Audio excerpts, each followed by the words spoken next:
চাপটি পিঠা খাবো আমি, আর একটু চিতল পিঠা বানানো ট্রাই করব, দেখি কেমন হয়। তো এই তো তার জন্য ডো গুলে নিয়েছি, আর এখন আমি দিব। তাওয়াটা গরম করে নিয়েছি, এখন দিয়ে দিব। এই তো দিয়ে দিলাম, এখন এটা ঢেকে রেখে দিব। আর এখানে হচ্ছে চিতল পিঠা বানাতে দিয়েছি। এটা হচ্ছে চিতল পিঠা। চিতল পিঠা বানিয়ে নিলাম,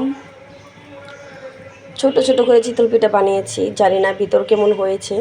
আর একটা ভেঙেছিলাম এখানে, মোটামুটি ভালোই হয়েছিল।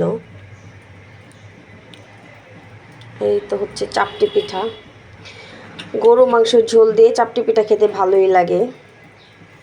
তো চাপটি পিঠা বানিয়ে নিয়েছি।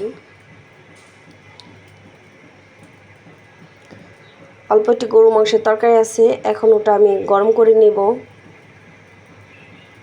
ফ্রিজ থেকে গরু মাংসের তরকারিটা বের করে নিলাম, এটাকে এখন গরম করে নেব, গরম করে খাবো।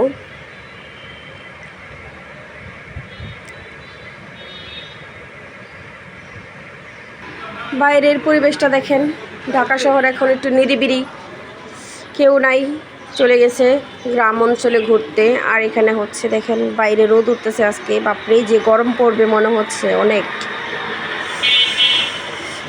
আর এই তো আমার গাছপালার অবস্থা দেখেন কি হয়েছে, বৃষ্টি পড়ে একদম আমার গাছপালা নষ্ট হয়ে গিয়েছে।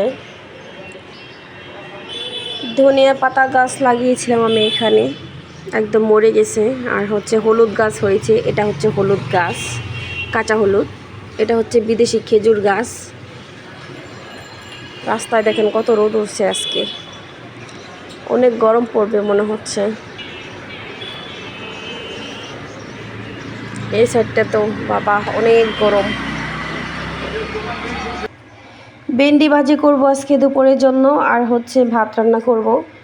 একটা পাতাকপি, এটা দিয়ে ফ্রাইড রাইস রান্না করব আজকে না আরেকদিন। ভেন্ডি কী আছে, ধনিয়া পাতা আছে ফ্রিজে, লেবু, টমেটো আছে মনে হয় একটা, এই তো একটা টমেটো আছে, কাঁচা আম আছে। কিন্তু ডাল খাবো না এখন, গতকালকে রাতে ডাল খেয়েছিলাম, একদম চুলকায়া মানে পুরা শেষ, অ্যালার্জি। ভেন্ডিগুলো একদম ফ্রেশ, এটা হচ্ছে আমার জালে নিয়ে আসছিল। আমি দুষ্টামি করে বলছিলাম আর কি যে করলা নিয়ে আসবেন, কিন্তু উনি নিয়ে আসছে ভেন্ডি, করলা পায় নাই।